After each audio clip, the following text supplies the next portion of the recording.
आपको क्या बीमारी है किसी को मत बताओ, उसके उल्टे रिजल्ट आएंगे समाज में। लोग क्या क्या जो तुमसे भुरसे बैठे जले बैठे हैं, जो तुम्हें देखना चाहते हैं मरते गिरते दुखी, वो तो मजा आ जाएगा, उनको तो मजा आ जाएगा महाराज। बैठे बिठाए उनको रसगुल्ला मिल गया। ये मेरी तरफ से इसीलिए है क्योंकि मैं चाणक्य को पढ़ता रहता हूं बचपन से। वो बता के गए मुझको, इंद्रदेव बताना आश्रम पे लोग आएंगे कथा में तब बताना उनको।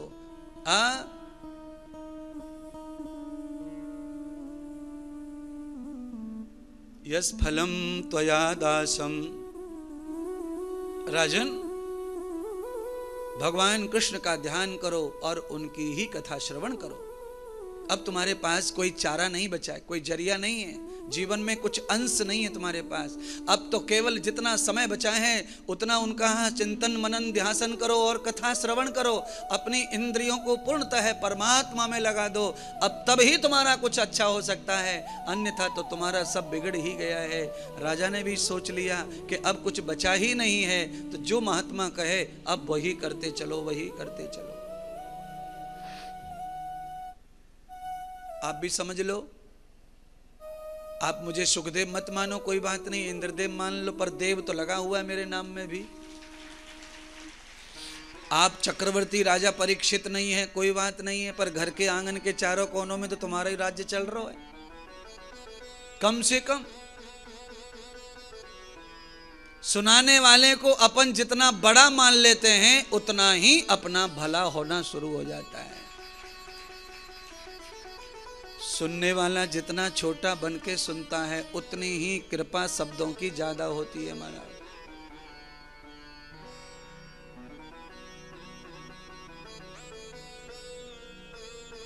सुखदेव जी ने कहा, राजन अब ज्यादा दुखी होने की जरूरत नहीं है। क्यों? जन्म के बाद मरण सत्य, उससे कोई नहीं बचेगा, न मैं, न जगदीश, न शिव, न कोई और।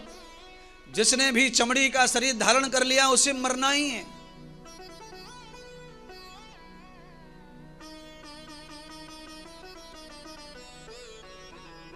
सारे कारण किसके हैं? शरीर के।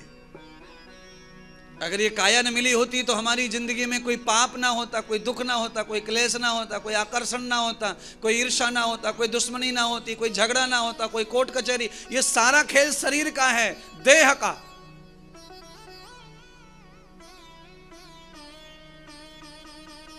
और देह मिलने पर कोई ना मरे ऐसा संभव नहीं है।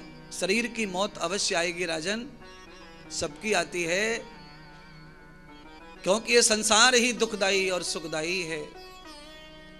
ब्रह्मा जी को आज्ञा हुई संसार रचने की, तब ब्रह्मा जी से भी ये सवाल किया गया था, अरे ब्रह्मदेव मरने वाला संसार क्यों बना रहे हो, दुख भोगने वाला संसार क्यों बना रहे हो? तो ब्रह्मा जी ने भी सवाल किया भगवान नारायण से, प्रभु ये क्या हो रहा है? सब जनता जो पैदा हो रही है वो कह रही है मरने वाला मत बनाओ, दुख वाला मत बनाओ, केवल सुख अजन्मा बनाओ, अजन्मा। तो अजन्मा कौन है? जिसका जन्म ना हो वो अजन्मा है। इनका तो हो चुका है, और हो चुका है तो मरना है। इसीलिए आप सब लोगों से कहना है कि जन्म ना हो, ऐसी नीति दिमाग में तैयार करके काम किया करो कि दूसरा जन्म ना हो। क्यों? जन्म होते पहले ही आपका हाल बुरा हो जाता है। जन्म, आप ये मशरूम खाते ना, मशरूम की सब्जी, सफेद सफेद सा जो आता है, फूल गोभी का टुकड़ा जैसा हो जाए ना मशरूम, तो मशरूम जो होता है वो कचड़े में पैदा होता है। अब बिकता 300 रुपए किलो है, पर उसको पैदा करने के लिए आपको सब गंदगी इकट्ठी करनी पड़ती है, पूरी गंदगी, कई प्रकार की गंदगी पैदा करके उसमें उसका जन्म होता है। गंदगी का मतलब कचड़े से है मेरा, कूड़ा कचड़ा, गोबर काड़ा, पेशाब, बाथरूम, जो कुछ है सब मिला करके उसमें बैक्टीरिया पैदा करके फिर मशरूम लगाई जाती है, तब उसमें वो पनपता है, तब पैदा होता है। तो जैसे मशरूम कीमती तो है पर पैदाइश उसका जन्म गंदगी में है, इंसान का जन्म कीमती तो है, अनमोल तो है, पर इसका जन्म मलमूत्र में है, मलमूत्र से है। सबसे पहले अपने को मलमूत्र का दर्शन करना पड़ता है, उसी द्वार से प्रवेश है, उसी द्वार से निकास है, अपना गंदे द्वार से जाना है, गंदे से ही आना है। ये बदकिस्मती है शरीर की, इसीलिए नको पाइजे शरीर अपलेला ते सांगते है महाराज।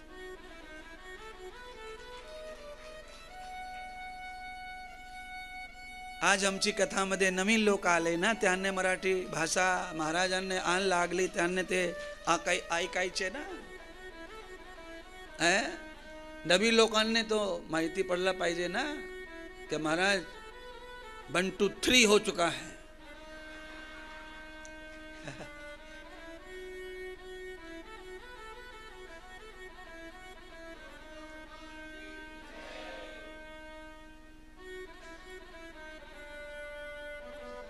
सदगुरु भगवान सुखदेव फिर क्या कहते हैं राजा परीक्षित से, वो भी कथा सुनाते हैं। राजन, किसी का बच्चा मर गया है, किसी का पति मर गया है, ऐसे रूखड़ी सूखड़ी सी होके बैठी हैं घर में, बताओ कुछ नहीं कर पा रहे। ऊपर से उनके ऊपर और ऊपर से ये और बता दो कि पूजा मत करना, ये मत करना, हवन में मत बैठना, फलाना मत बैठना, ठिकाना। तो ये क्या करेगी जिंदगी इसकी, कैसे सही होगी, कैसे उद्धार होगा इसका महाराज। पिछले कर्म खराब थे इसलिए कर्म लुट गया, जीवन लुट गया, बर्बाद हो गया जीवन, और आगे भी कुछ अच्छा करने मत दो, समाज थोप देता है, नको नको काय झाला है तुमचे नवरा बार लेना, तुम बाहर मत कड़ा, बाहर मत आ, कहां जाए, अंदर घर में घुसेड़ के डाल दिया है। और ये बाहर मत आ, ये कौन बोलता मालूम है? बुढ़ियां, दादियां, अम्मा, आजी, बड़ी सास, छोटी सास, काकी सास, ये बोलती हैं। और जिसका पति मर गया 1 महीने के बाद में अगर वो लुगाई बाहर आ गई, हाय हाय हाय,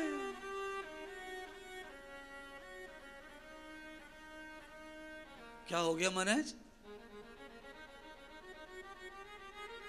मैं आप सबसे कहना चाहता हूं, पूरी दुनिया की औरतों से कहना चाहता हूं, ऐसा हादसा होने पर आप दुखी रहें, परेशान रहें, आपके सुख गए हैं, इस बात के लिए मैं भी दुखी हूं आपके साथ, मैं भी खेद में हूं, पर भगवान को ना छोड़िए, भगवान को भजिए, भजिए, परमात्मा को भजिए। आप पंडित जी से जो कल्याण करवाते मरवाने के बाद में, पंडित जी भी तो भगवान का ही काम करता है ना, वो भी तो पूजा पाठ ही करता है ना, वो भी तो माला ही जपेगा, वो भी तो पुराण सुनाएगा, वो भी तो हवन करेगा, वो भी तो किसी को जिमाएगा, कोई पूजा पाठ, तो मतलब भगवान को ही तो सब कर रहे हैं ना, आखिर में भगवान से कल्याण होना है, पंडित जी भी यही बता रहे हैं, तो फिर आप क्यों रोक रहे हैं उसे? रोको मत, आरती दिया, ढोलक बाजा, ये जो है उसको रोक दो, पर मन में भगवान की आरती को भी करते रहो, क्योंकि अब ज्यादा काम है, तब से तुमचे नवराते आपले बरोबर होते, आता ते निघून गेले, इकडे तिकडे अपन नहीं है ना, तिकडे केवल भगवान है। अब भगवान के पास में क्या डंडा पड़ेगा, क्या लीतड़ू पड़ेगा, क्या चितड़ा पड़ेगा, पता ही नहीं अपने को।